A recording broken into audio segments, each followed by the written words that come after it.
Hey everybody, on today's show I have Jeff Cooper, who is a music and audio software developer. He's worked for AudioKit Pro for the last few years, and he's here to talk about the new AudioKit app, VHS Synth, which I was involved in. I supplied all of the samples. They were synthesizer sounds recorded to my VCR onto VHS tape.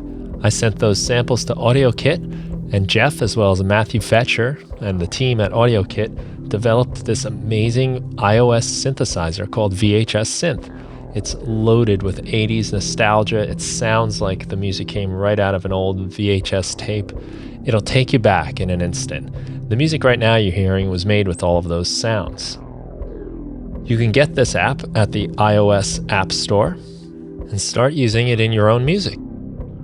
I appreciate that you're listening to the Music Production Podcast, and I hope you enjoy this episode with Jeff Cooper.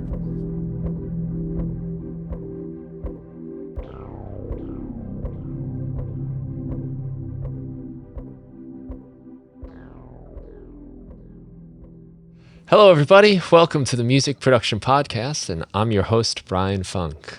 On today's show, I have app developer, musician Jeff Cooper, who works with AudioKit. And AudioKit is, we've had Matt Fetcher on the show a little while back, and AudioKit is basically helping other app developers develop music apps. So they give you the tools and the code that kind of give you the building blocks. And as a result, the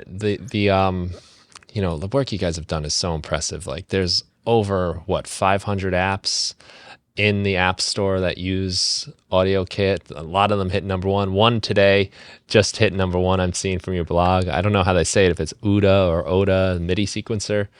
That's number one. So what I think is so cool about AudioKit is it's just enabling more and more people to make more and more cool stuff that we all get to enjoy. And Jeff is a big part of that, and we're going to talk to him today. So welcome to the show, Jeff. Hey, thanks so much for having me. Really nice to be here. Yeah, it's great to have you. I've been just so happy with what you guys have done in the past. I got to speak to Henny and KG when they came out with their app, with the kind of Rhodes piano, electric piano app called Housemark. And it's just great that there's this language you guys have supplied for coders to get this stuff in the hands of the users. It's a great service, and it's all free for everyone, open source. I just think that's like a great act of like musical and programming charity you guys are doing. And I know it's a lot of hard work too. So I wanted to just say thank you for spicing up the iOS market for us all. Well, hey, thanks for enjoying it, and thanks for joining in on this kind of crazy ride with us, because we're all sort of figuring it out, aren't we? Yeah, being along for the ride is a lot of fun, and I've gotten to see a little bit of the inside with the new app VHS Synths, because I've supplied the samples for this from some of the old stuff that I've recorded, and I recorded basically, just so people know, synthesizers and instruments to VHS tapes so that they would sound like they came off a VCR. Yeah. And then you guys have taken those sounds and put them into this app, so it's basically an iOS synth you can use where you can combine different layers of these sounds. And there's a lot of really cool features thrown in. It's such a fun instrument to play. It's got so much character and warmth. And it's just been really fun to see how you guys work a little bit and to watch this vision come together. But aside from that, even just as a user, it's just, there's so much great stuff out there you guys are doing. So it's fun. Well, thank you. And thank you for the sounds. The sounds are great. So you're welcome. Thank you. Yeah, that was a fun adventure, trying to collect those sounds from visiting thrift stores to get tapes and the actual machine, which I thought I would have had around the house in an attic somewhere. But no. So now I do. I actually have two. One of them is a little better than the other. Yeah, we all threw them out about 10 years ago, and now everybody's wanting to get them back, and they're a lot harder to find at the thrift stores and whatnot. Yeah, because I think everyone went through that phase of just throwing them out. Mm-hmm. Yeah, there's something cool about that feeling that like the old mediums give us. Oh yeah, and I love a VHS tape and a cassette tape. One of my favorite thing about a cassette tape is you stop listening to it, you go away for 10 years, you come back, the cassette tape's right where you left off. Yeah, it's in a physical spot. It does not change. There aren't a lot of media, modern or vintage, that operate like that, and so I love those little things. And they become yours in a weird way because everybody's degrades and ages in their own Yeah. unique pattern. So there are like certain tapes that I've had that I've just worn out. They Hmm. just are worn out. One that comes to mind specifically is a mixtape of Simon and Garfunkel songs that my buddy gave me when I Oh was about yeah. like 18. He's like, dude, you love the Beatles? You gotta check this out. So whenever I hear any of these songs, first of all, I expect them to be in the order that he made them in. Yeah. But I also like don't hear all that hiss and all that like kind of movement that happens from a cassette Yeah. tape. Yeah. You know where those little nicks and dirt and distortions are. Yeah. Yeah, yeah, it's like that's my version of Yeah. those songs, and so it's really cool Yeah. to put those on after all that Yeah. time and just be like, oh yeah. Yeah. And then with the app, I mean, it just shows how interesting it is to we're taking these sounds that start out clean, we're adding them to VHS tape or whatever, cassette tape, and running them through effects and everything.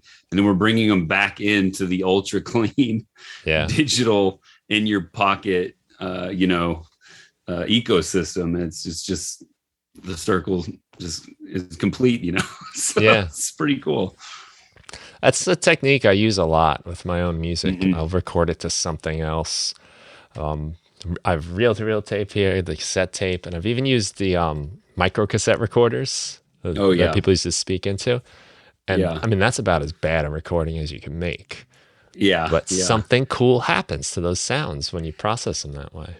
Anytime you're moving air or moving electrons in a different way, I mean, for me, in my music production journey, I feel like that was a real level up for me when I realized, like, if I take this out or if I bring something in, just one pass or something different that's not that clean digital thing, it instantly gets so much more character, so much Mm. more vibe, and it sounds more like even what you might expect to hear as opposed to just something you made on your computer. So Mm. it's such a cool technique, and it's cool to be using that to allow somebody to then maybe even take that further, dump it back to tape, and then dump it back in. Let's get the ultra VHS sound set going. Super VHS. Yeah.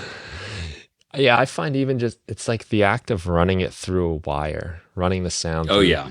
electronics. I have this reel-to-reel deck next to me. It's the Tascam 388. It's such a cool machine. And Yeah. it's got EQ and a mixer on it. Sometimes just running the recordings through that and back, just it comes back a little different. Oh And yeah. it helps those sounds kind of have their own identity in the mix as opposed to Hmm. just being that clean, sterile thing all the time. Yeah. Yeah. I mean, I've done projects where I've had people send me an album already mixed and had me sort of master it to reel tape. And, you get the benefit of the compression from the tape. You can get a little bit of that nice distortion. And then if you're running it through DBX or something, you can actually keep it really quiet so it doesn't sound Mm. like, a tape with all the hiss and all the stuff you. Oh yeah. And then that DBX, honestly was another level up. I felt like once I realized, oh, you use these specifically made for tape noise reducers and you get all that dynamic range back and it sounds great. But yeah, I've done that. And, I used to record bands here in Austin, and the way we would do it is they would come in, they would play live.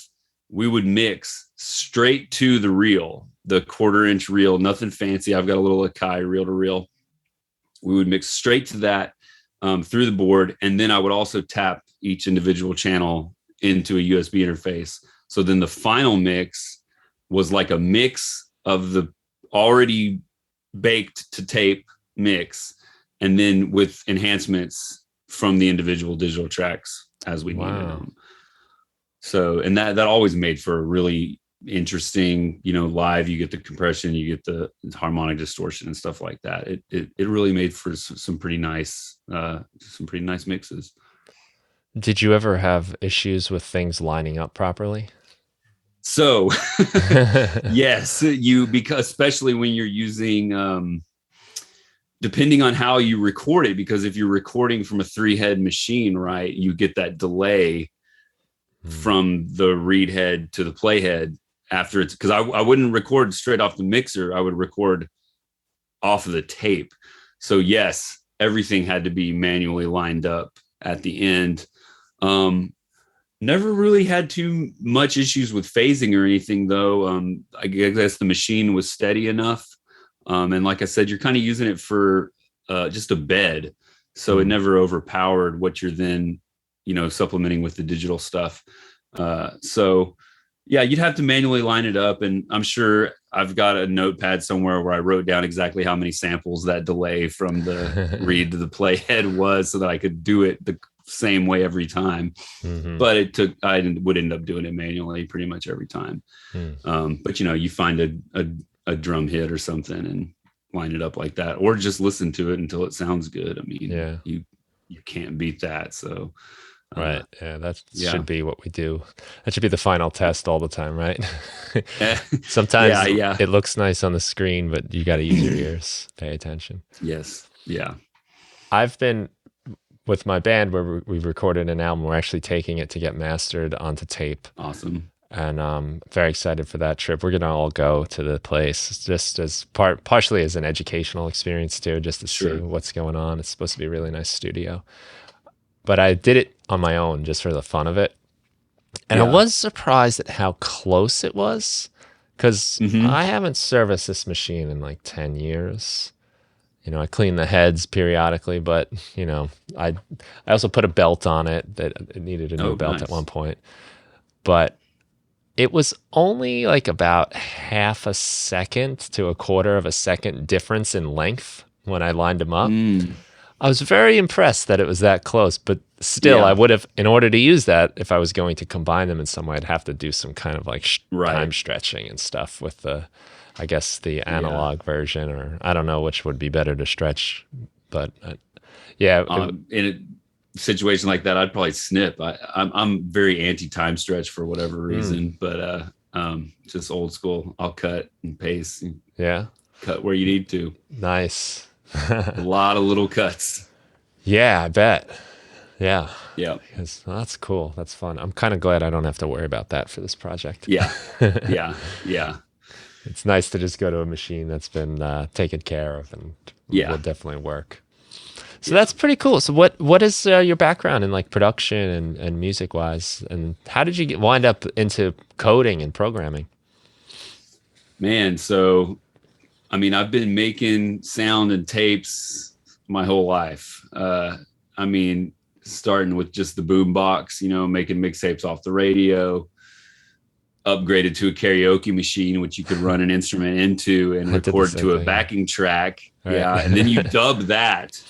So you can layer it. And, back then, of course, I didn't realize about the generation loss and the layering and everything. So in my most, magnum opus type things, they're just so muddy, and where'd the lead go? It totally disappears in there. But anyway, always doing that. And then we got a home computer sometime in the 90s, and I mean, what's the first thing you do is you start reversing your voice and slowing down your voice and everything like that. And me and my sister, I got to give her props, because she would actually figured out, like, she would, do the slow down and speed up stuff on the voice. And she would make these skits where she played all the actors, but she had the different voices, and we were able, she was able to cut and paste and make these little things. And anyway, that turned into cutting and pasting beats and, recordings and things like that.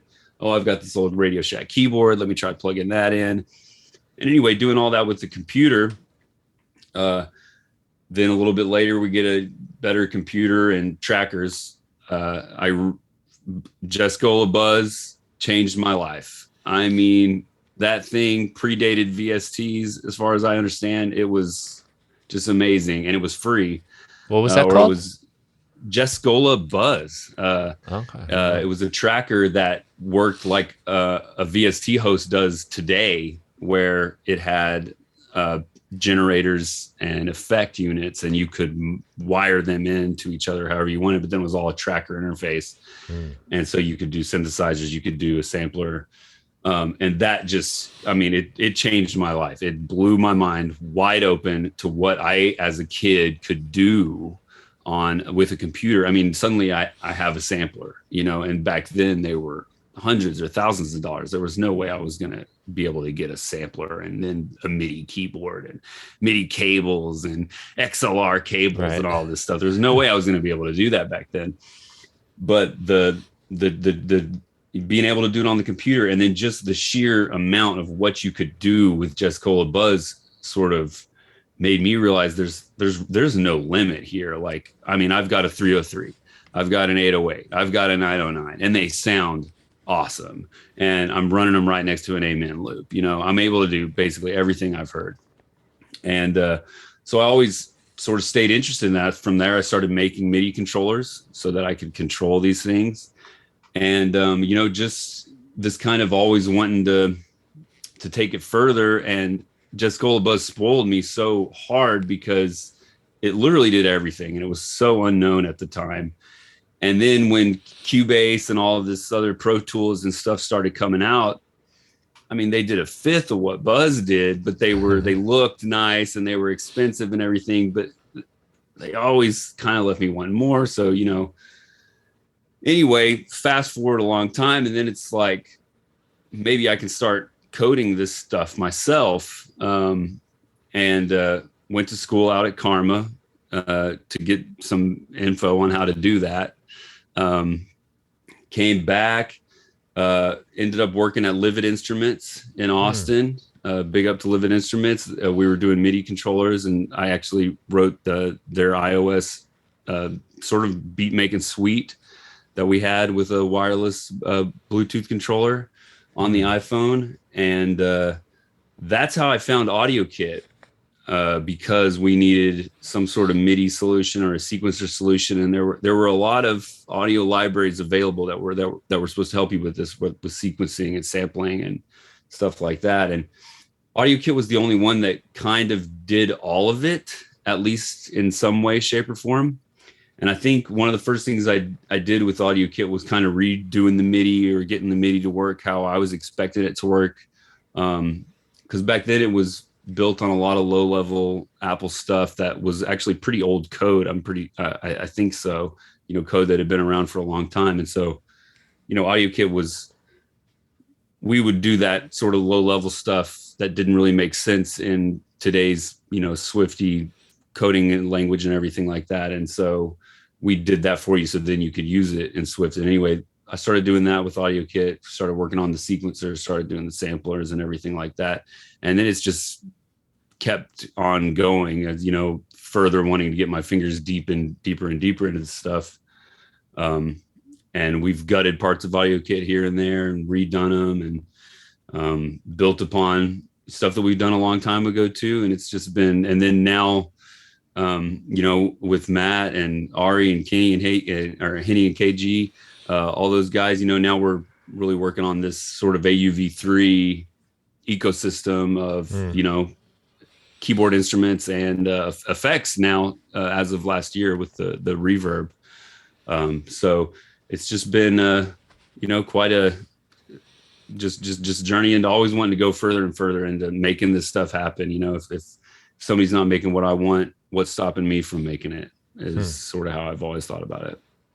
That's a cool attitude.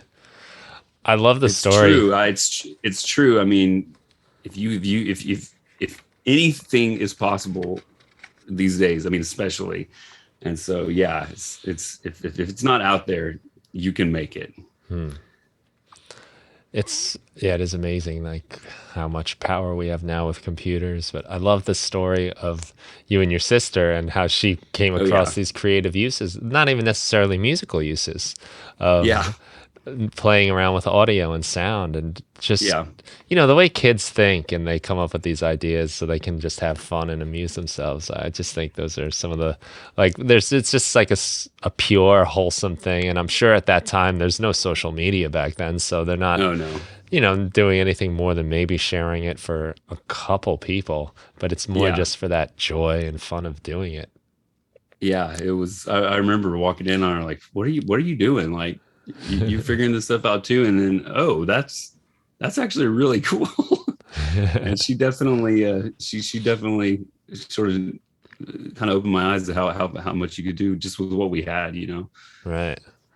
Yeah, and I've been through a lot of those stages too with the tape machines and the karaoke machines. A Oh friend of mine yeah. had the karaoke machine, and we figured out that we could record something and then at the same time play on it. It's a Hmm. weird kind of primitive way of doing like sound on sound Oh multi-tracking. yeah. But yeah, Oh yeah. we It we was. learned real quickly about the generational degradation of sound Yeah. on tape. Yeah. You Yeah. really don't get away with more than one time, and then it's just It's yeah. But yeah, I mean, my first album back then was, you know, probably 3 or 4 tracks, and then the second album probably 8 tracks at a time. And man, yeah, it was a muddy mess by the end of it, but it was industrial. It was cool. nice. Yeah, so I'm not familiar with that tracker app you mentioned. I'll have to see Really, if I can that's find that. cool. Well, I didn't go in that direction myself. Uh So, huh. I started playing guitar. I get the feeling we're coming up around the same time. So, Sure. um, I got into the tapes for recording and stuff. And I did eventually get a 4 track, which was amazing. But then again, that Mm-hmm. has its own limitations when you start Mm-hmm. bouncing your tracks. Mm-hmm. But it wasn't really until I got a computer for recording, which I think was like Mm-hmm. 2005, that I Mm-hmm. started really experimenting with synthesizers and things like Yeah. that. Because even back then, because you made me realize that when you said the Pro Tools and things were so much more limited, I forget that Pro Tools didn't have MIDI for a while. Ableton Live didn't have MIDI for a while. Like Yeah. that was a feature, like now supporting MIDI, and we have virtual Yeah. instruments. And I kind of remember that happening maybe with the version of Pro Tools that I got. And I was Mm-hmm. like, what is this MIDI stuff? I never really, I'd seen it on the back of keyboards occasionally, but I didn't know what it Yeah. meant. Had to figure that all out. But yeah, I just didn't go in that direction using the computers. I wasn't, that savvy with computers. It's just kind of typing my homework and stuff. Yeah. Yeah. I don't even remember how I found Buzz. It was probably Maz Sound was this great archive back in the day of not even illegal software, like, you know, shareware or whatever, but it Mhm. had Rubber Duck on it, and it had what was it? There was like TM404, and Orangator was great. And then Buzz was on there, and it just, I mean, it sealed the deal. It Mm. really had everything you needed, and at a price I could afford, free Mhm. 99. Yeah. I'm sure you must be aware, like the things you're doing now, you're probably planting those same seeds in young kids' minds now, where, you got that software that just changed your life, as you said, Yeah. literally. And I could imagine that having like these tools that you guys are making, or even the tools that people are making with your tools to just start showing up in the hands of other people. That must be a cool thought that you're kind of It's giving it cool to back. see it. I mean, I'll remember one of the first big projects that used AudioKit. It was very, you know, uh, uh, it was easy to see in the public, was somebody used a Bluetooth controller and MIDI and sequencers and samplers that we had done with AudioKit to make this like beat maker placemat for McDonald's in the Yes, Netherlands. I remember that. Yeah. Yeah, and I mean, it was amazing to me not only to just see somebody using our stuff on a like huge, you know, I mean, McDonald's, they were huge, you Yeah. know. I don't. It was probably just in the Netherlands. It wasn't necessarily a worldwide thing, but not only to see it done like that, but also the way that whoever did it, uh, big ups whoever that was. I can't remember the name or who did it, but the way that they did it, it's like they had taken all the pieces that we had been working on for AudioKit, the sampler and the sequencer, and they put them together like in the way that I kind of was hoping somebody would put it together, but Mm. I hadn't really even been able to do myself or see yet. And so to see them make this like groove box, you know, with AudioKit, you just using these little disparate parts, it was so cool. And yeah, it was great. Like, oh, somebody gets it. Like somebody can take it that far. This isn't just an idea. Like they're actually making it happen.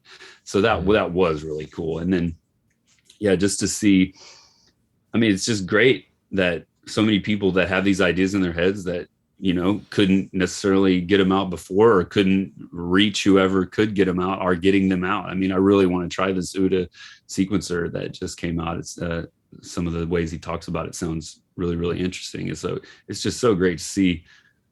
I mean, the more ideas we can get out there in the world, the better we're all going to be. So I just love seeing everybody's take on how they can use this stuff.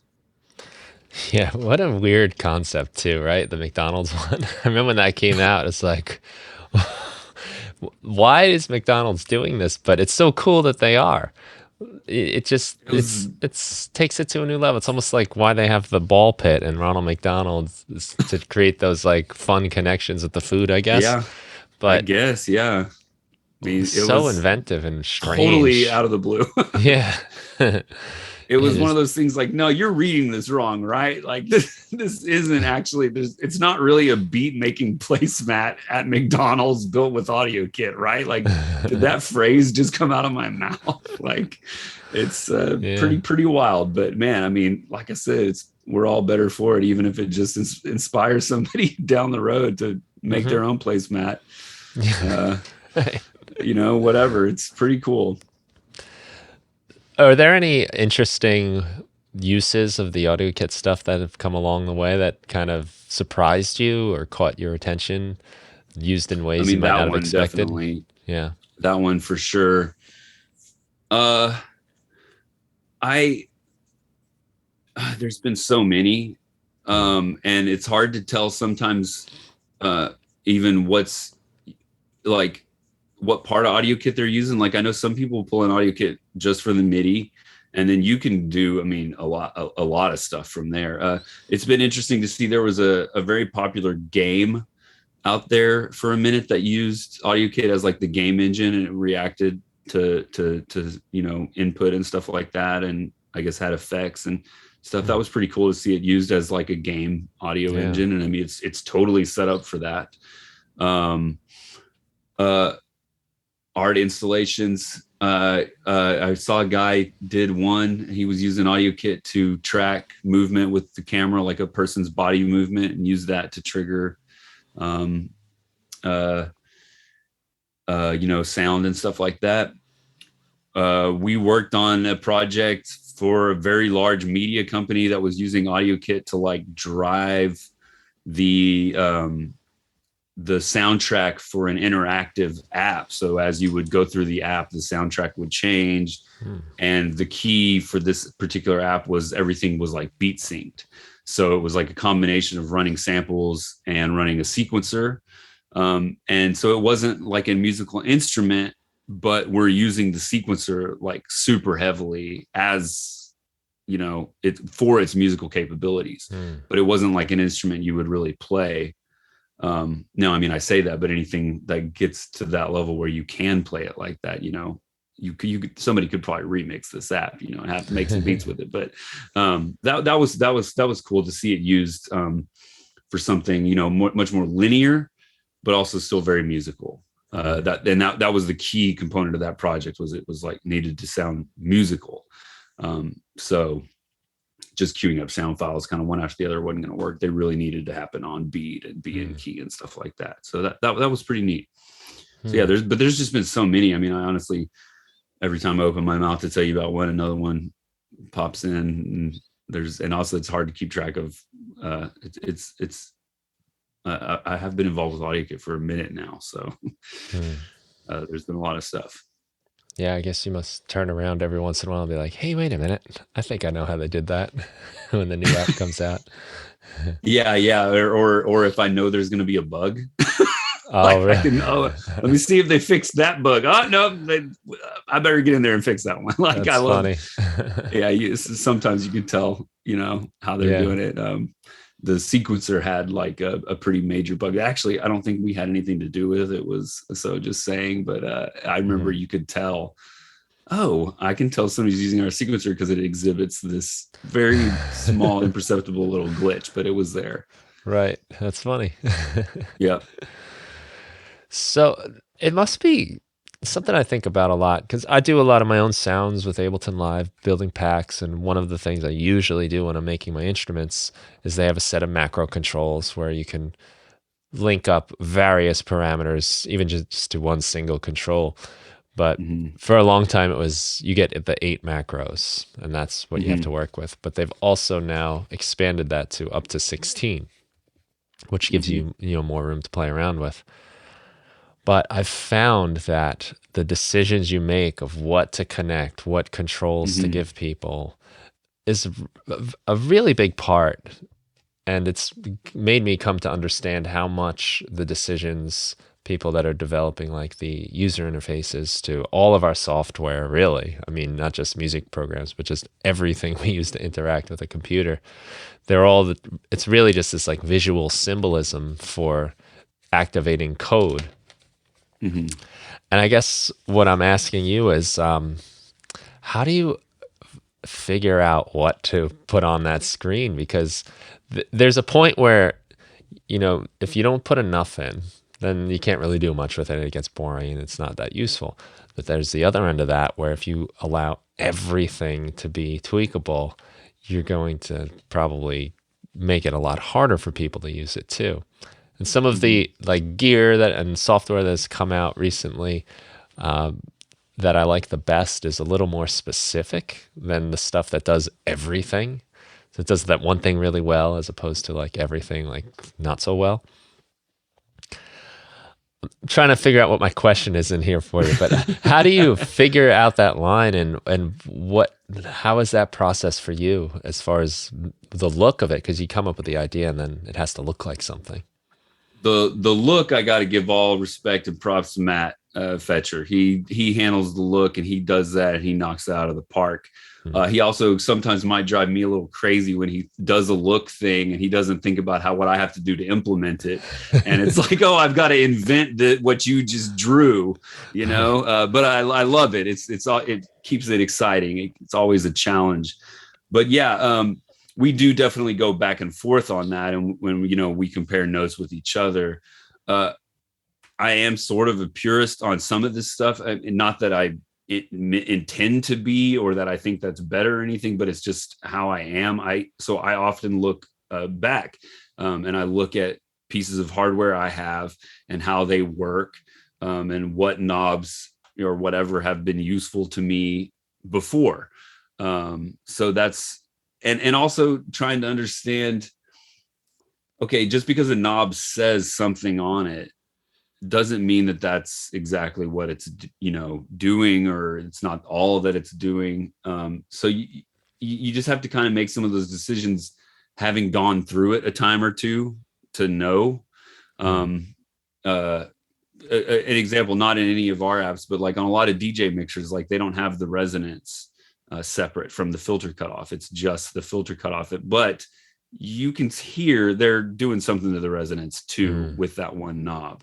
Or maybe, maybe I've heard them and been like, they should be doing something more with the resonance with that one knob too, maybe turning it down when it gets lower or something. Hmm. But so you just have to, it's a lot of just, I guess what I'm saying is a lot of it's just experience, having done it and having ideas on what they should do, and just trying to get what I think somebody else would expect to come out of there. Like when they turn this knob, is it, even though it says cutoff, does it behave like what they think of as a cutoff knob? Because, for example, if you just implement a cutoff knob linearly, it's not going to sound right. This is something you learn really early on in audio app development, is things like volume and cutoff. They're not linear.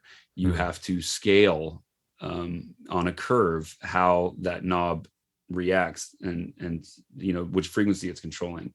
So that's something you get from experience. The first cutoff knob you're going to make is going to, why is it only making the effect in the low end? Why I'm not hearing it in the high end or whatever? Hmm. It's because you need to ramp it or whatever.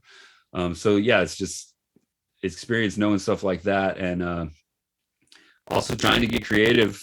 I mean, the limiter, not the limiter, the crusher that we did, I think in the 909, I took quite a few liberties with what a crusher might normally do as far as like pairing controls together. Limiting, I do that a lot too. And a big inspiration for that is, the like a UA LA2A is just like, sort of a cream of the crop compressor. And one thing I love about that compressor is that it's just got the sound gooder knob on it. Yeah. It's just turn up the knob, sounds better, and is it ratio, is it, headroom, is it whatever. And so, if you to make a knob like that links a lot of these things internally, that when you turn it, you hear the effect and you say that sounds better or different. That's just all stuff that, we're trying to do on the back end for you. Because I mean, if you leave everything exposed, you end up with a DX7, and then you end up with this rep of being impossible to program. And why do I need to adjust the fourth operator's fine tune, and so it's definitely a balance there. Yeah. I've tried to program the DX7 and have you ever seen the pictures of Brian Eno's DX7 controller or whatever? That's a knob for every function. Oh, really? Look it up, kids. That's a good one. And the DX7 too has the like membrane buttons and the little wheel or the fader. I forget what it has, but it's just like, it's a cumbersome way to put in values to begin with. There's thousands of things you can modulate, it feels like. So, similar to that, the Casio CZ101s, they were FM sort of synthesis, phase modulation or whatever, and they took the DX7 kind of controls with the operator index or whatever, the level of the operator, and they made it like a cutoff knob. So you just have the brightness, or I can't remember what they call it on the CZ101, but it's like they took all that DX7 stuff and they put it in a package that people could maybe understand a little bit better and more familiar to a subtractive synthesis or whatever. Yeah, it was a humbling experience, because here I am thinking I'm starting to get it. I get synthesizers, I'm programming things, and then I sit down with that thing, I'm like, why isn't it making noise? I can't figure out how to get it to make a sound. Yeah. What algorithm are you running? Who knows? It's buried in a menu somewhere. But I think you hit on a good point, that a lot of, I think some of the gear that we love is special because of the decisions that were made for like that one knob that is incorporating some multitude of parameters, and it's not just a linear change of the value. It's this one, it might be going at a different rate as you turn the knob, and this one might be staying a little more steady. But that seems to be where a lot of the magic happens, when you find that special combination. I mean, it's one thing to take an engine that has all these inputs and outputs and expose them to the real world, and it's another thing to arrange them in a way that people can digest and appreciate and be creative with. I often like to give my parameters more abstract names. Oh yeah. I think this might be a little easier for me when I'm just making individual presets and stuff. But to map a couple things in there and then just call it like fog, or that's awesome. Like dinosaur breath, like there just something weird, so that it's because do you ever use the OP1, Teenage Engineering OP1? Yes, I have. Yeah, that's a very good, interesting study in instrument design. Yeah, because you get your four knobs, and you have a synthesizer, and instead of filters and cutoffs and oscillators, you just have some weird picture.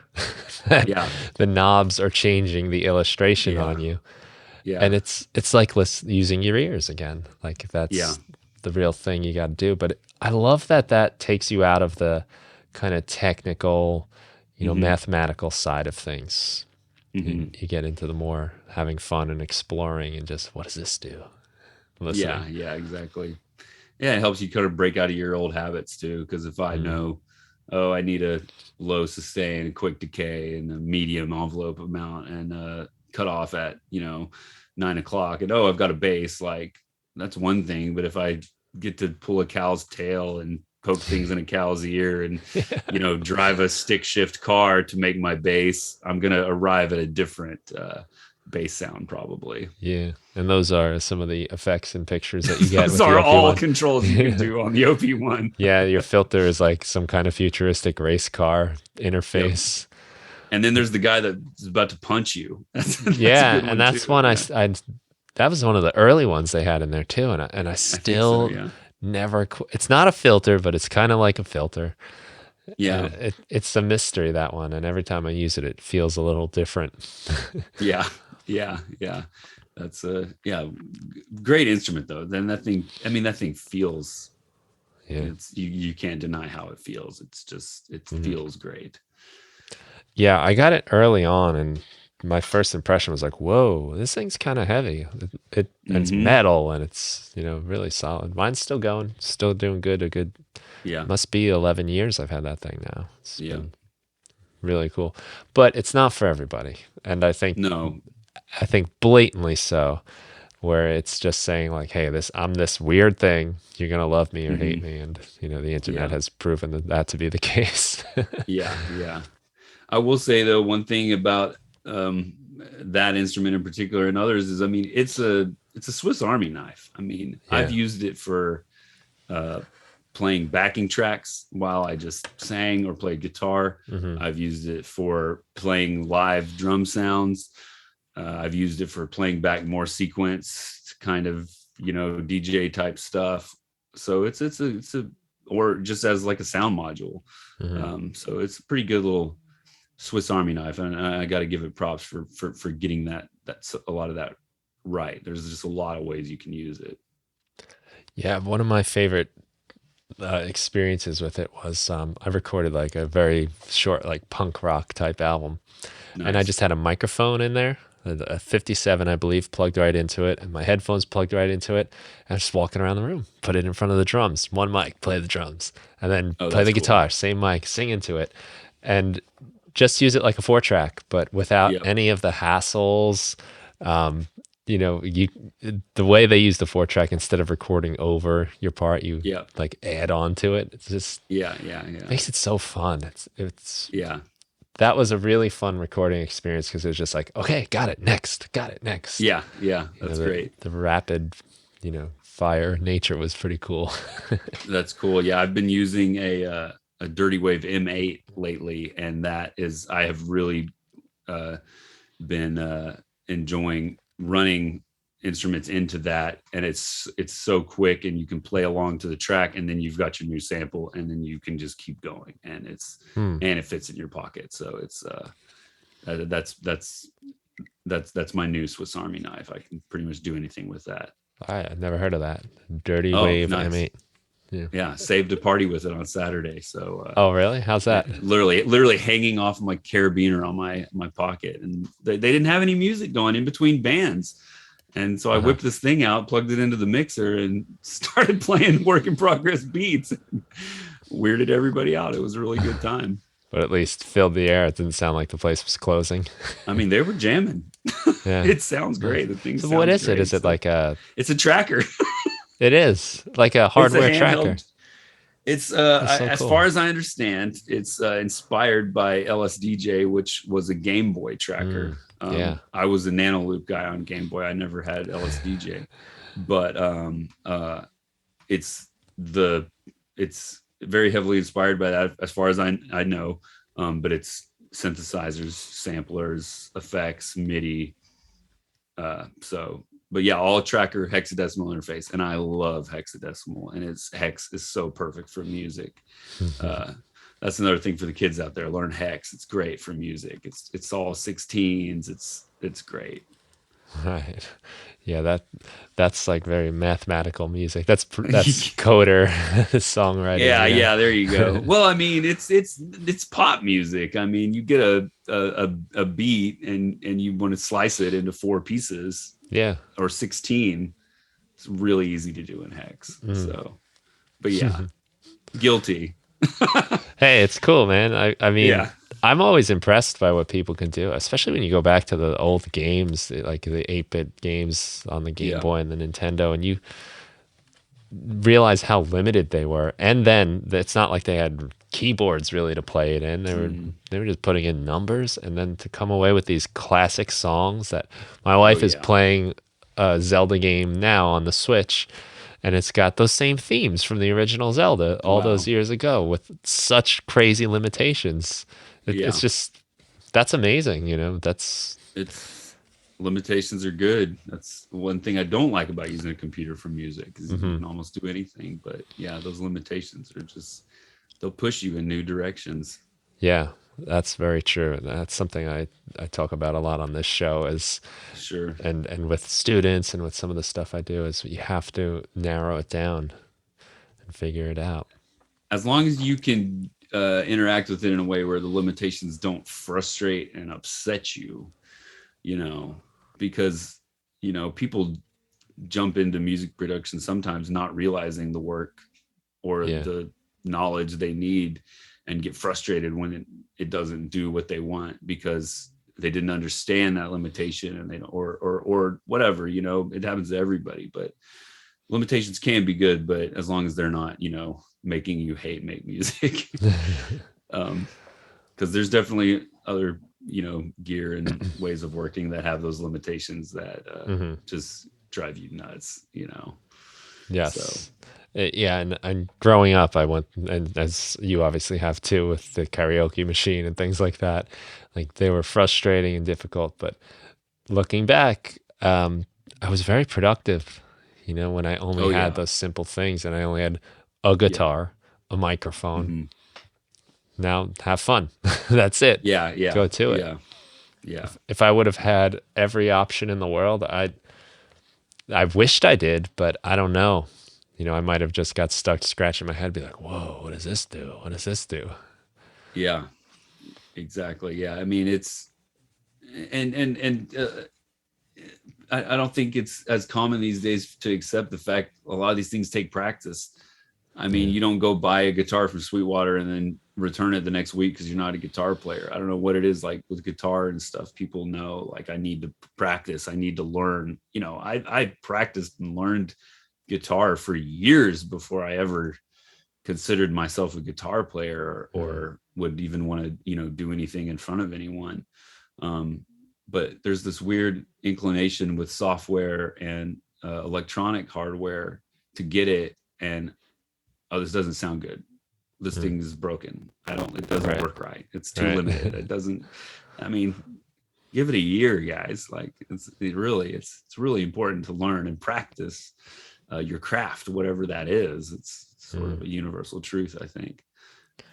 Yeah, I think we've been kind of spoiled with the ease of like returning stuff or selling it on eBay, Yep. where Yep. you don't have to invest the time. And I know being younger, I definitely worked with effect pedals that were not that great, Oh yeah.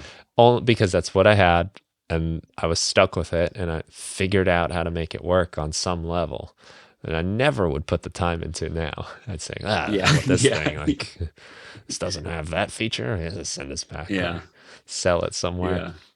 Where's the But bass on this grunge pedal? yeah, But yeah. yeah.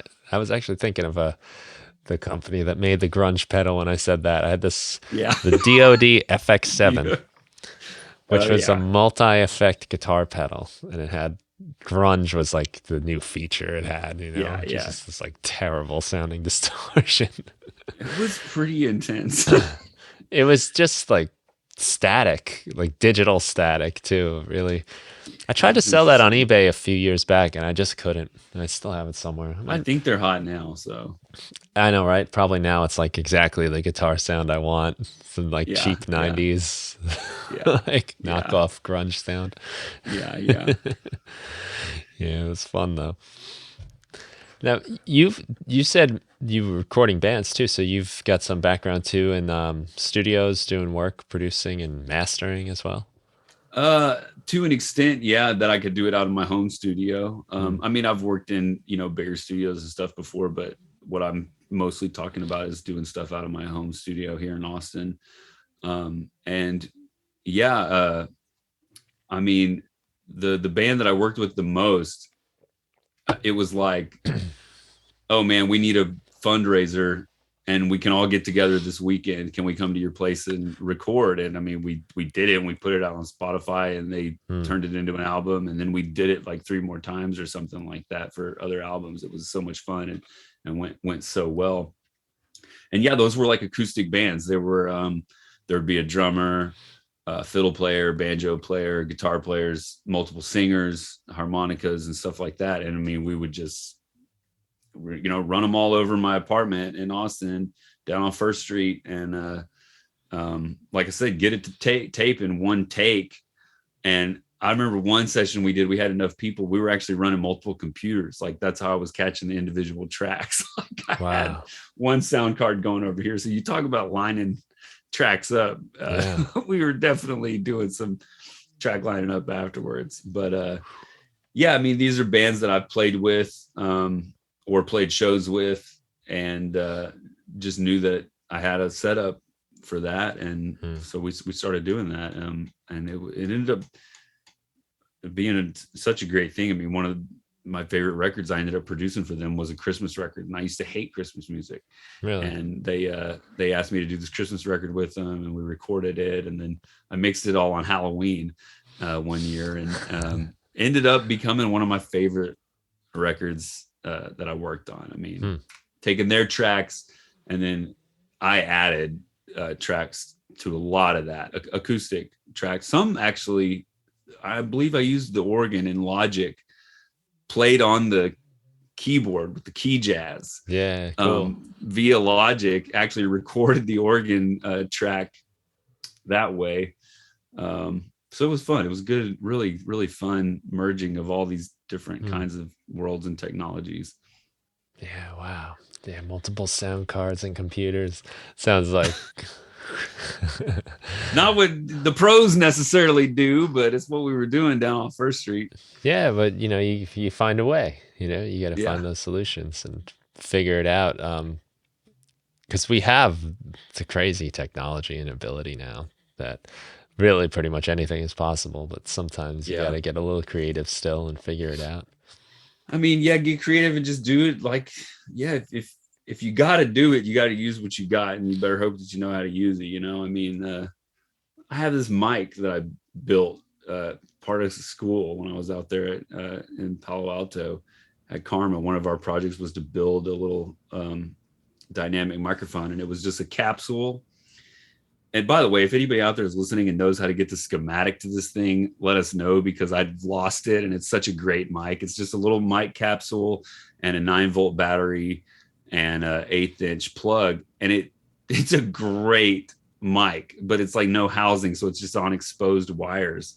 And all these bands that I've recorded, I bring that mic and I use it for recording strings. It's just amazing. Wow. Like stand-up bass or banjo or something like that. It sounds so good. And they always laugh at it. They're like, what are you doing? What is this? And they all are very impressed with it after we get it recorded. So a capsule attached to a battery. Yeah, with wires. I mean, like taped to something. Wow, like, that is cool. There's like a capacitor. It's a very simple circuit. I really wish I could find, because I would build 20 of these things if I could find that circuit again. It's just such a great mic. Line level. I mean, it's great. Wow. Maybe that's like the secret Neumann formula. Maybe. That'd be great, right? If we found that out. Yeah, that's actually how they did the U87. Yeah. That's so cool. So I think I have to ask you a little bit about the VHS app, because I'm very excited that you guys took the sounds and what's cool too is it's not just the straight up sounds either. Like, you guys turned it into its own thing too. So there's a lot of like nice features. I love the fact that you allow the 2 layers to be put together. So you're really working with 2 VHS samples. Now, if I remember correctly, because this is going back a few years for me, I recorded multiple octaves and notes of each sound to the VCR. Is that Mm-hmm. operating with all of them, or is it just looping some of them? Is there No, that much audio material inside that app? there is a lot of audio material in that app. And I mean, we've done some compression, I think, at some level to make it a little bit smaller. But I'm pretty sure we took a lot of those sounds as you sort of gave them to us. So yeah, there's multiple layers of either velocity or octave, especially. Yeah. I know, because yeah, you can hear the interesting thing that you did recording these sounds is that the octaves sometimes kind of change timbrally. And so you can hear the like transition to another octave, and now you've got a slightly different sort of take on that sound. And I love that. And that is something that you're not going to go buy a keyboard from Guitar Center that's going to do that. Right. Because that's just not how you do it, right? Like that's not how somebody would tell you to do it in a class or, you know, at work, but you did it and it's awesome. And so, yeah, we did leave a lot of that in there. And yeah, file size is a huge thing with these apps, especially ones that are using sample, you know, material, because some people don't want it or can't download a 1.5 gig app. And so now when I started working with samplers, I was always, you know, I didn't have a lot of memory to work with. So you learn how to loop things and how to truncate what you need and how to use your envelopes to recreate the fade outs and stuff like that. So if I need to save space, I will try to do that. And there have been apps that we've done where, you know, we've done that like really extensively to really bring the app size down, and it's been great. But yeah, we pretty much took the sounds as you gave them to us, and I don't know exactly how big it is, but it's not huge. It's not a huge app. It's bigger than, you know, an app that doesn't come with a ton of sounds is going to be, but it's not huge. It's pretty good size, I think. Yeah, I don't know the size, but I can tell you that on my phone, I'm always getting the message, iPhone storage full, and I'm like, oh, I got to delete something. And it put the app on, no problem. It just, yeah. Great. So I don't have a lot of room left on that thing. So yeah, there's enough for that. Yeah. Yeah, like on the Housemark One app as well, which is, you know, like the vintage electric piano sound. There's a lot of cool sampling on there too.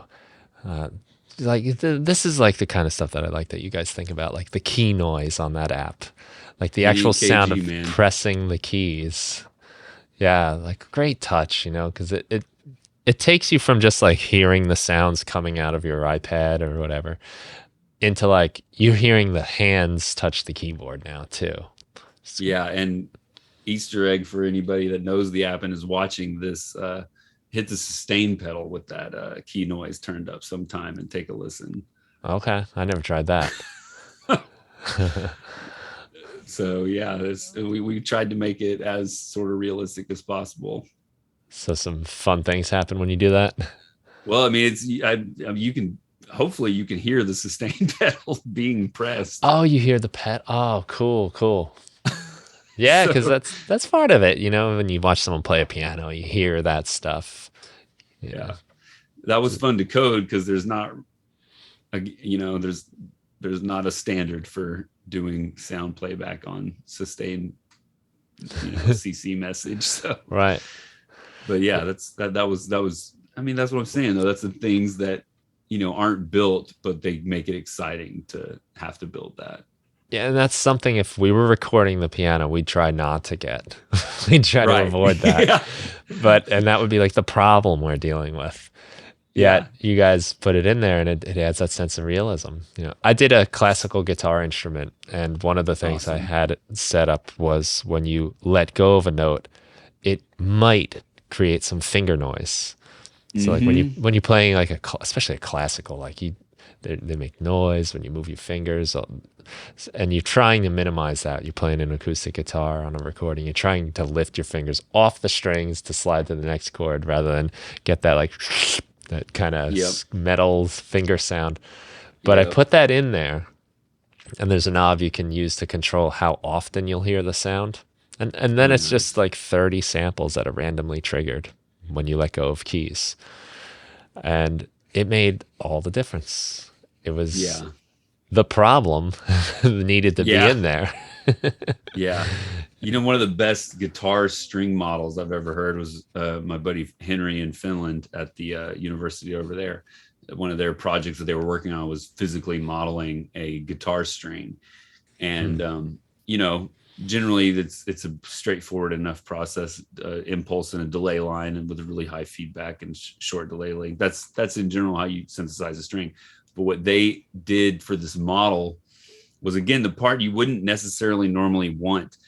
They modeled all the interactions that would happen when your finger came close to the string, and the string would kind of hit your finger and bounce Yeah. back, and they modeled all that, and so you get this little glitch as you hit the string, and it made their guitar model sound perfect. I mean, it Wow. sounded so good. And again, it's that kind of thing that's maybe not what you would want in a clean recording, but with an acoustic instrument, you learn to accept it and work around it and play it, make it part of the Hmm. sound. And so by sort of giving that control back in the digital realm, it made it a really realistic guitar string model. Oh, that's a cool idea because that's a big part. Like your fingers are kind of touching the open strings Yeah. or they're interfering, and that changes the tone. Oh yeah. Yeah, and you never quite get it the same every time. I like Yeah. that. That's It fun. was really, really cool to hear it. Is that something out there that people can check out? I'm not so sure. This was many years ago when I Hmm. was at Karma, and he had come over from Finland, and that's what they had either were working on or had started working on at the university over there. And I don't know exactly what happened with the rest of that project, but man, it was awesome. And you know, Hmm. a lot of this stuff exists in academia, sometimes even like 10 years before we see it as consumers. All this circuit modeling stuff that's coming out right now is so awesome. Yeah. And that's what they were doing academically really heavily. A lot of people were doing that when I was at Stanford, and it was really cool to see, to get the idea, the concept. Okay, we're modeling the components. We're not, this isn't virtual analog. We're not saying this is what an analog synthesizer does and we're going to recreate that in software. They're saying this is, you know, what a resistor does. This is what this amplifier does. Mm. And when you put that all together, you get the same analog output, sort of. Hmm. And theoretically, I mean, it's perfect, I guess. But anyway, that was around for years in academia. And then I remember, I'm sure it was in other things, but I first really took notice of it in the commercial realm when Roland did the TR8. Yeah. And I was like, finally, you know, they're using this stuff for what people want. You know, whether they achieved that goal, I know the internet might tell you different things or not, but I think it's so awesome, all the circuit modeling stuff that's Mm. been coming out, and it's been around for a minute. So I'm not sure what happened to their string instrument, if it's ended up in products or if they're, I think back then it was only one string. Maybe they've got up to 5 or 6 hopefully now. Right. So but who knows. Yeah. That stuff's exciting, and I think for if there is a trade-off, then there's someone out there that will tell you there definitely is. You might not be able to A B it, but supposedly, right? But what it gets you in the lack of headaches, if like Mm-hmm. like this stuff does fail, and I mean that's part of the beauty is like as it's dying, it goes through these fun phases Yeah. of character, we'll call it. But you do have to maintain this stuff, and the fact Yep. that you can get that so much of that in the digital realm and not have to worry about the maintenance of it Yeah. is pretty awesome. Yeah. They Yeah. just came out with or they're putting out a new Juno. Roland is, and that Okay. from everything I read, this is like the culmination of this kind of modeling stuff that they've been doing, Right. where That's it gives cool. you access to a few of the different old like 106 and the 60. So Yeah. it's That's fun cool. I that think they're this, putting yeah, I the think two the System together. 8 was like that, and Yeah. I think one of the Junos was like that, one of the little boutiques. But yeah, Hmm. I just think that technology is so cool, and seeing it come from, you know, some an academic paper to an 808 Yeah. is Right. pretty awesome. Like that's why they did it. You know, it's really cool to see it come out like that. Yeah, because it's going to cost you to get your hands on that real 808. Oh It's, yeah. and you're going to And then, probably like you deal said, with to maintain it. problems. Yeah. Yeah. And Yeah. repairs and maintenance and And no MIDI sync. yeah, yeah. Oh, how we The list goes people on, did guys. this. Come on. What we're doing here, eBay, is trying to drive these prices down so that, Yeah. because I'd still take one. I'd still want a 909 pretty bad. There's something about the presence of those things physically in the Oh room. yeah. You know, like Clicking buttons. yeah, or like the Model D, like you got like the emulations. I got the Behringer one. It sounds great. Like Sounds pretty good. I have a friend who's got the real Model D and the Behringer, and he's kind of like, I hate to say it, but it's pretty damn close. But you cannot beat the presence of that thing in the No. room. It's like a beautiful piece of furniture, wooden, and the filter knob is this big, and Yeah. every tiny turn you really hear it move, where you Yeah. don't get the same like not sure what the word is, but the turn is so much smaller on the little knobs. You don't get it. Yeah. You can't be as precise. When you can just grab it and start. Yeah. Yeah, It's exactly. nice. It's like you really feel like you're doing something. And maybe that's part of what keeps people really into hardware, you know. I mean, because you can't recreate with a computer or a Yeah. iPhone or whatever, the physicality of it. Like you can't. You know, you might be able to get close with the controller, but Hmm. something about the way the knob feels and the way you bump into other knobs going for the one you want and stuff like that, it's just Hmm. that's there's a little something in all of those little interactions. Yeah, sometimes on the computer, and I'm amazed by it, and also kind of weirded out, I guess, too, where I'm on the trackpad and I can I'm just moving my fingers like this, you Yeah. know. And if I do that in a certain pattern, a song comes out. If I do that in Yeah. a different pattern, I'm on the internet looking up like, Yeah. how tall is a giraffe. And then if I'm Yeah. doing it, it's like the same thing, but slightly different patterns, and you get a totally different result. But sometimes making music that way does feel exactly the same way as writing emails or Oh doing yeah. spreadsheets. It's so nice to just get your hands off the computer and play with things, play with Yeah. Yeah. instruments, play with knobs and faders. Yep. Yep. But it's nice to set up a project in Logic and run 100 feedback loops into each other too, which I can't really do in my living room. So No, you can't do that. uh, It's awesome. Well, you guys did great work on the VHS app, and I think you put in some really thoughtful touches. The way you can introduce the VHS tape noise, and you can add mhm, extra pitchy, warbly thing. mhm. You have a lot of control over that. I think the effects are cool. Oh, you know what I wanted to ask you specifically about was Sure the thing. the it's called like the harmonic filter. It's Right. it's it's on that more page, I believe, or maybe it's the FX page. I forget. But there's a filter for each layer. You can combine the two layers of samples. But then there's this other really interesting filter that I think captures this thing you were talking about earlier, where you kind of put a bunch of things in there. Because I'm playing with it, I'm like, it's a filter, but it's not a filter only. There's something fun going on here. Yeah. So it's like a almost permanently key tracked filter. It's about shaving off harmonics versus setting a target cutoff. Hmm. So that filter in this app actually works per voice. So it works like a traditional synthesizer. Each key is going to go through that filter, and the envelope is going to affect that filter. So that's a voice filter. Each key is basically going to do the same movement. Then we have the other filters on top of that are more the filters that are, people kind of reach for these days, which are just they're it's not a master filter because it's per layer, but it sits on top of all the voices and controls it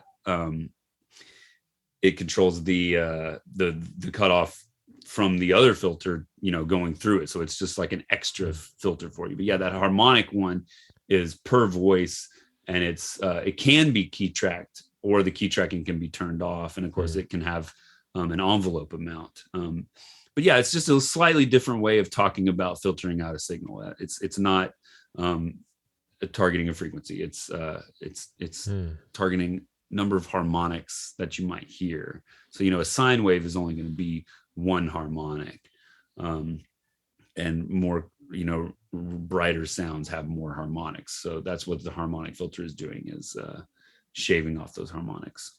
Oh, wow, that's cool.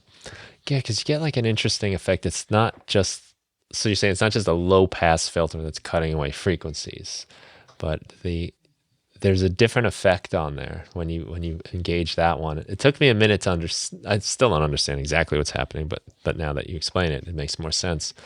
But what I liked about that one is kind of the mystery filter. It's a little more magical. There's a couple things about the app that I think like add to that mystique and magic of those old machines and the way they degraded over time. Even the font you guys chose, and the fact that there's a little flashing clock on there like the old VCRs had, is a funny touch.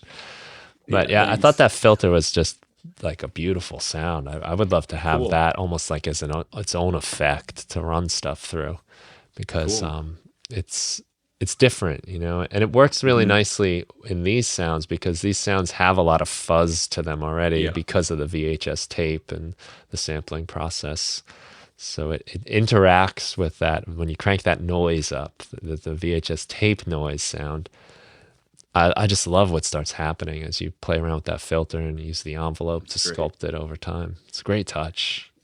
Oh, that's great. Thank you. Yeah. I mean, it's interesting too. This app, we're basically using synthesized sounds as oscillators. We're not just sculpting raw oscillators like a synth normally would necessarily. So that adds an interesting dimension, because you've already got some filtering going on in the sound source. So you might even be getting 3 layers of filters on some of these sounds. You know what I mean? Like, that's pretty cool. Yeah. It's awesome. I'm super happy that it's come about, and thrilled that you guys wanted to use my sounds to do it. And they're great. Thank you. You've taken them to a new level, and it's a really fun instrument. I've found myself lost in it for quite some time, just on that. And I don't usually enjoy just playing on the keys on the iPad, but the way these sounds evolve and move, to me, is a lot of fun.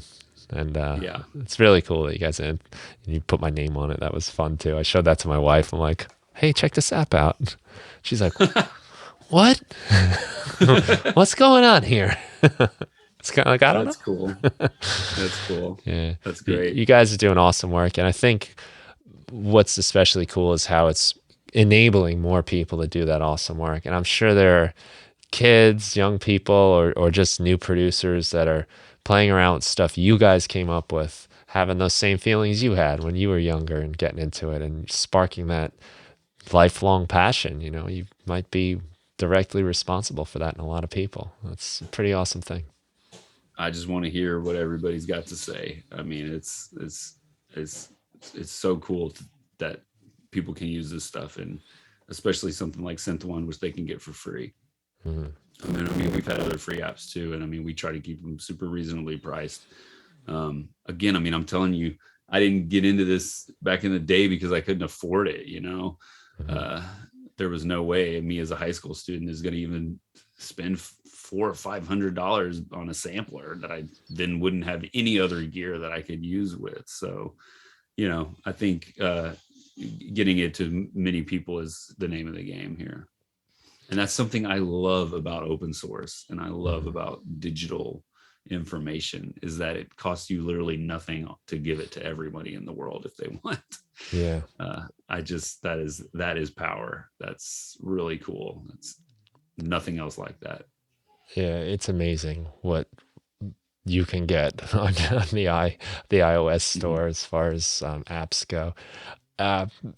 Personally, this might be a big can of worms we don't want to get into, but I think we have really undervalued a lot of that work that goes in. I mean, like you said, like hundreds of dollars for this stuff, samplers.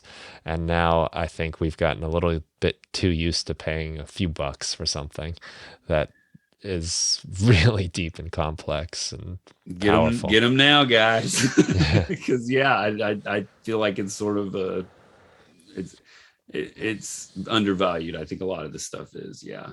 Well, and the reason I mean, look, I'm benefiting from it every day, but Mhm. I could imagine a world where it's unsustainable and people aren't going to be able to do that stuff to put all that work into something that you can't really sell for more than It can be rough. It a can be rough out cheeseburger. there. Yeah, it can be rough out there, especially if a first time developer with like nobody else talking about it, jumping into the app store just out of the blue is, I don't know how you do it. I mean, it's that's something other people have figured out about, but I don't even understand that. I mean, because app store optimization is a whole industry now, just Mm, like search engine optimization was for the web. You can mm, make a website and put it up there and nobody might find it. It's the same way in the app store, so it can be really, really rough for small developers. And so uh, but the people that want to do it stick with it and keep doing it, and that's great. That's mm. really good. Well, that's just another reason why I think what AudioKit does is so cool, because they help those people that are crazy enough to get into that market. It's probably like the Yeah. modern day version of like joining the circus, like parents' worst nightmare type of a situation. I'm gonna be in a rock band. Oh no. But it's really Yeah. awesome that you guys are there's nothing that said it had to be open source and free, and I think it's amazing that you guys do that. Well, it's been great. I mean, it takes it's awesome to have other people be able to look at it and use it and do their own thing with it. It's nice to have other people come in and even say, hey, you could do this better, you can fix this way. Mm. And then also sometimes with open source, you get things, somebody comes in and they fix something and they break something else and it drives a whole other section of users crazy. So it's a balancing act for sure, but it's I think it's worth it all the way. It's a cool thing about just the coding world, which I'm not at all involved in. So A it's little bit.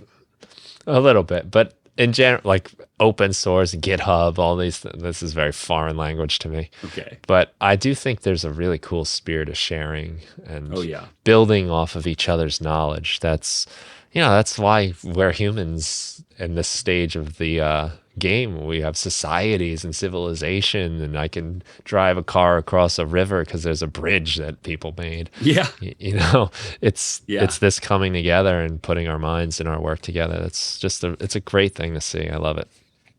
Cool. That's a really great metaphor. I can drive across a river now because somebody built the bridge. That's Yeah, a because great metaphor. the combined human experience and knowledge and power of working together. Yes. One person didn't build a bridge. It's Right. impossible. But when you Yeah. put together everything we've figured out, now Yeah. we're mad that we have to pay a toll. So we're mad that there aren't Yeah. more bridges, and so Yeah. it's Yeah. great. Exactly. It's pretty cool, and you guys Yeah. are doing that, and it's awesome. So I want to thank you for that on my own behalf, and I think anyone that's using these any app that has anything to do with AudioKit, I'm sure they're very thankful too. Well, thank you for saying that, and thank you for using it. Appreciate your appreciation. So thank you very much. Well, I appreciate that. But Jeff, thank you so much for taking the time to be on the show. Thank Thank you you. for your work, and I wish you all the best and everything you're working on in the future. And if you ever want to come back and talk shop or share what you're doing, it'd be great to speak to you again. I love that. Thank you so much for having us, and thanks Matt for all your help with the app, and thank you for your help with the app. Thank Ari. Thanks everybody, and I hope all y'all enjoy it and continue to enjoy what AudioKit's doing. It's very cool, and I'm not just saying that. You guys should check it out, VHS Synth, and all the other apps that we mentioned, such as Housemark and the 808 app. There's so much cool stuff on there. Very enriching to the musical experience. Thank you. Cool. And thank you everyone for listening. Have a great day. Thank you.